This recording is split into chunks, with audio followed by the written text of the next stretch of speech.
আসসালামু আলাইকুম। সবাইকে স্বাগত জানাচ্ছি আমি নাইম ফাথম মুবিন। শুরুতে সংবাদ শিরোনাম। বাংলাদেশের সর্বশেষ গুরুত্বপূর্ণ আপডেট সংবাদে আপনাকে স্বাগত। শুরুতেই সংবাদ শিরোনাম, পরে বিস্তারিত। প্রথমেই জানাবো আমাদের হাতে থাকা সর্বশেষ গুরুত্বপূর্ণ সবথেকে তাজা আপডেট সংবাদ। সাবেক পুলিশের আইজিপি বেনজির আহমেদ গ্রেপ্তার। ইন্টারপোলের মাধ্যমে সাবেক পুলিশের আইজিপি বেনজির আহমেদকে দুবাই থেকে গ্রেপ্তার করা হয়েছে। আজ বাংলাদেশ পুলিশের এক বিবৃতিতে বিষয়টি নিশ্চিত করা হয়েছে। পুলিশের পক্ষ থেকে বলা হয়েছে যে দীর্ঘদিন ধরে পলাতক সাবেক পুলিশের আইজিপি বেনজির আহমেদকে গ্রেপ্তার করা হয়েছে। দুবাই পুলিশ তাকে গ্রেপ্তার করেছে। বর্তমানে তিনি দুবাই পুলিশের কাস্টডিতে রয়েছেন। তাকে বাংলাদেশে ফেরত আনার প্রক্রিয়া শুরু হয়েছে বলে জানানো হয়েছে। জানা গেছে বেনজির আহমেদ দীর্ঘদিন ধরে বিভিন্ন দেশে পলাতক ছিলেন। অবশেষে তিনি দুবাই আসার পর তাকে মূলত এই আটক করার ঘটনা ঘটেছে। এই ঘটনায় বেনজির আহমেদের কাছ থেকে যারা অত্যাচারের শিকার হয়েছিলেন তাদের মধ্যে স্বস্তি হাওয়া বইছে। এ বিষয়ে খুবই গুরুত্বপূর্ণ সংবাদ জানাবো। বেনজির আহমেদের সম্পর্কে সঙ্গেই থাকুন। এদিকে শাপলা চত্বরে শহীদদের রাষ্ট্রীয় সম্মাননা চান মামুনুল হক। বাংলাদেশ খেলাফতে মজলিসের আমির মাওলানা মামুনুল হক বলেছেন যে জুলাই গণ অভ্যুত্থানে শহীদদের মধ্যে 2013 সালে শাপলা চত্বরে শহীদদের রাষ্ট্রীয় সম্মাননা ও স্বীকৃতি দিতে হবে। আজ চট্টগ্রাম নগরীর লালদিঘি ময়দানে 11 দলীয় ঐক্য আয়োজিত এক মহাসমাবেশে বক্তব্য দিতে গিয়ে সব কথা জানিয়েছেন মামুনুল হক। জানাবো পাকিস্তানের ছায়ায় কেন ফেরানো হচ্ছে বাংলাদেশকে, বললেন শেখ হাসিনা। ভারতের গণমাধ্যম এই সময়কে দীর্ঘ একটি সাক্ষাৎকার দিয়েছেন বাংলাদেশের ক্ষমতাচ্যুত প্রধানমন্ত্রী শেখ হাসিনা। গণভবন ছেড়ে আসা, ইস্তফা না দেওয়ার কারণ থেকে বর্তমান সরকারের মূল্যায়ন, নিজের এবং দলের ভবিষ্যৎ পরিকল্পনা সব বিষয় খোলামেলা সবিস্তার কথা বলেছেন তিনি। এরপর জানাবো চট্টগ্রামে ছাত্রলীগের ব্যাপক মিছিল, আসামি হলেন 2 কাতার প্রবাসী। মধ্যপ্রাচ্যের দেশ কাতারে অবস্থান করেও চট্টগ্রামের হাটহাজারী থানায় সন্ত্রাসবিরোধী মামলায় 2 প্রবাসীকে আসামি করার অভিযোগ উঠেছে। এরই মধ্যে মোহাম্মদ অবি প্রায় 3 বছর ধরে তিনি বিদেশে রয়েছেন এবং আবদুল্লাহ ইব্রাহিম আবিরও প্রায় 6 মাস ধরে কাতারের দোহায় রয়েছেন। তাদের 2 জনের নামে সন্ত্রাসবিরোধী মামলা করেছে বাংলাদেশ পুলিশের সদস্যরা। এবং সর্বশেষ জানাবো পালিয়ে বিয়ে করায় পুলিশের সামনেই মেয়েকে হত্যা করল বাবা।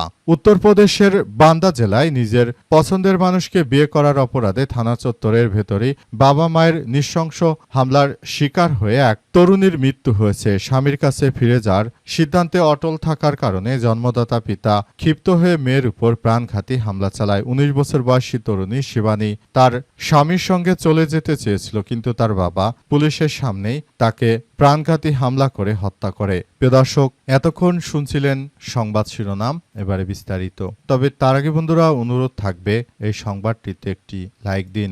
এই চ্যানেলে আপনি নতুন হয়ে থাকলে আমাদের সংবাদটি দেখতে দেখতে চ্যানেলটি সাবস্ক্রাইব করে রাখুন। কমেন্ট করে বন্ধুরা আপনার মূল্যবান মতামত জানিয়ে দিন আপনি বিশ্বের কোন দেশ থেকে বা বাংলাদেশের কোন স্থান থেকে আমাদের সংবাদটি দেখছেন এবং শুনছেন। আর বন্ধুরা সংবাদটি আপনার সোশ্যাল মিডিয়া ফেসবুকে শেয়ার করে বন্ধুদেরও দেখার সুযোগ করে দিন।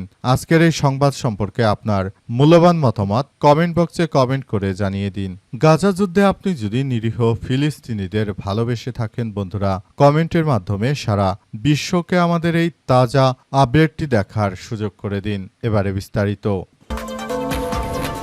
শাপলা চত্বরে শহীদদের রাষ্ট্রীয় সম্মাননা চান মামুনুল হক। বাংলাদেশ খেলাফতে মজলিসের আমির মাওলানা মামুনুল হক বলেছেন যে জুলাই গণ অভ্যুত্থানে শহীদদের মতো 2013 সালে শাপলা চত্বরে শহীদদেরও রাষ্ট্রীয় সম্মাননা ও স্বীকৃতি দিতে হবে। আজ চট্টগ্রাম নগরীর লালদিঘি ময়দানে 11 দলীয় ঐক্যে আয়োজিত এক মহাসমাবেশে বক্তব্য দিতে গিয়ে তিনি এমন কথা বলেছেন। মামুনুল হক বলেন যে সরকারের প্রস্তাবিত বাজেট নিয়ে তাদের অনেক সমালোচনা রয়েছে, তবে যেসব সমালোচনা যৌক্তিকভাবে রাজপথ ও সংসদে তুলে ধরা হবে। তিনি আরো জানান, এবারের বাজেটে জুলাই শহীদদের পরিবারের প্রতি সম্মান জানানো হয়েছে, যা তারা স্বাগত জানায়। একই সঙ্গে জুলাই গণ অভ্যুত্থানে শহীদদের মতো 2013 সালে শাপলা চত্বরে যারা শহীদ হয়েছে তাদের রাষ্ট্রীয় সম্মাননা ও স্বীকৃতি দিতে হবে। মামুনুল হক আরো জানান যে শহীদ রাষ্ট্রপতি জিয়াউর রহমান ও খালেদা জিয়া সন্তান হিসেবে আপনি বিশেষ সম্মান পেয়েছেন। আপনাকে আহ্বান জানাই, বিভ্রান্তর পথে গিয়ে শেখ হাসিনা রাজনীতি করবেন না। সমাবেশে তিনি আরো জানান, মাদক জুয়া রাজনৈতিক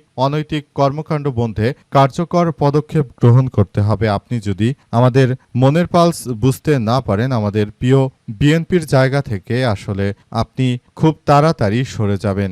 এই ব্যাপারগুলো নিয়ে নতুন করে আবার এক ভয়াবহ কার্যক্রম শুরু হয়েছে। নতুন করে এই ধরনের কার্যক্রম চলায় আসলে বিষয়গুলো খুবই খারাপের দিকে চলে যাচ্ছে। আমরা বিষয়গুলো নিয়ে খুবই গুরুত্ব সহকারে কার্যক্রম চালিয়ে যাচ্ছি। দেখা যাক ভবিষ্যতে বিষয়গুলো কোন দিকে যায়, সেটি এখন পর্যন্ত বোঝা যাচ্ছে না বলে জানা যাচ্ছে। চট্টগ্রামে মিছিল করল ছাত্রলীগ, আসামি হলেন 2 কাতার প্রবাসী। মধ্যপ্রাচ্যের দেশ কাতারে অবস্থানরত চট্টগ্রামের হাটহাজারী থানায় সন্ত্রাসবিরোধী আইনের মামলায় 2 প্রবাসীকে আসামি করার অভিযোগ উঠেছে। এরই মধ্যে মোহাম্মদ অবি প্রায় 3 বছর এবং আবদুল্লাহ ইব্রাহিম 6 মাস আগেই কাতারের দোহায় অবস্থান করছে। জানা গেছে যে ছাত্রলীগের নেতাকর্মীরা তারা ব্যাপক আকারে মাঠে নেমে তারপর যে কোনো পরিস্থিতি তারা মোকাবেলা করার জন্য তারা বিক্ষোভ ও মিছিল করতে শুরু করে। এই ঘটনার পরিপ্রেক্ষিতে তারপর নতুন করে আবারও এক কার্যক্রমের সৃষ্টি হয়েছে। বর্তমানে তাদেরকে থানা হেফাজতে নেয়ার পাশাপাশি যে কার্যক্রমগুলো আসলে চলমান রয়েছে সেটি আসলে করা হচ্ছে। নতুন করে আবার এক ব্যাপক ও বিপর্যয়ের মধ্য দিয়ে যাচ্ছে। বিশেষ করে শেখ হাসিনা সরকার পালিয়ে যাওয়ার পর থেকে আওয়ামী লীগের নেতাকর্মীরা দীর্ঘদিন ধরে আত্মগোপনে থাকলেও তারা এবার ধীরে ধীরে প্রকাশ্যে আসতে শুরু করেছে। তারা ইতিমধ্যে এমন কিছু করছে যেটা দেখে সবাই হতচকিত হয়ে পড়েছে। ছাত্রলীগের বিশাল মিছিল দেখা যাচ্ছে। গতকাল রাজধানী ঢাকাতেও বিভিন্ন জায়গায় ছাত্রলীগের নেতাকর্মীরা মিছিল করেছে। তবে বিএনপি চায় না যে আওয়ামী লীগ নির্বাচনে ফেরত আসুক। সে কারণে বিএনপি সন্ত্রাস বিরোধী আইনের মাধ্যমে আওয়ামী লীগের কার্যক্রম তারা মূলত নিষিদ্ধ করে রেখেছে। অবস্থায় আওয়ামী লীগ আসলে এই মুহূর্তে কি হবে এবং কি হতে চলেছে সারা দেশ জুড়ে সেই বিষয়গুলো খুবই গুরুত্ব সহকারে দেখভাল করছে এবং পর্যবেক্ষণ করছে, কিন্তু শেষ পর্যন্ত আসলে কি হয় সেটি বলা যায় না। পাকিস্তানের ছায়া কেন ফেরানো হচ্ছে বাংলাদেশকে, প্রশ্ন শেখ হাসিনার। এবার ভারতে থেকে প্রশ্ন তুলেছেন শেখ হাসিনা। তিনি জানিয়েছেন যে পাকিস্তানের ছায়া কেন বাংলাদেশকে ফেরানো হচ্ছে। শেখ হাসিনা আরও জানিয়েছেন যে বাংলাদেশের মতো থাকতে দাও। বাংলাদেশে তোমরা যতই পাকিস্তানি ধারায় কার্যক্রম চালানোর চেষ্টা করো না কেন সেটি কোনোভাবেই আসলে সম্ভব হবে না বলে জানিয়েছেন তিনি। তিনি আরও জানান, আমি সবাইকে বলতে চাই যার যার জায়গা থেকে বিষয়গুলো নিয়ে কাজ করতে হবে।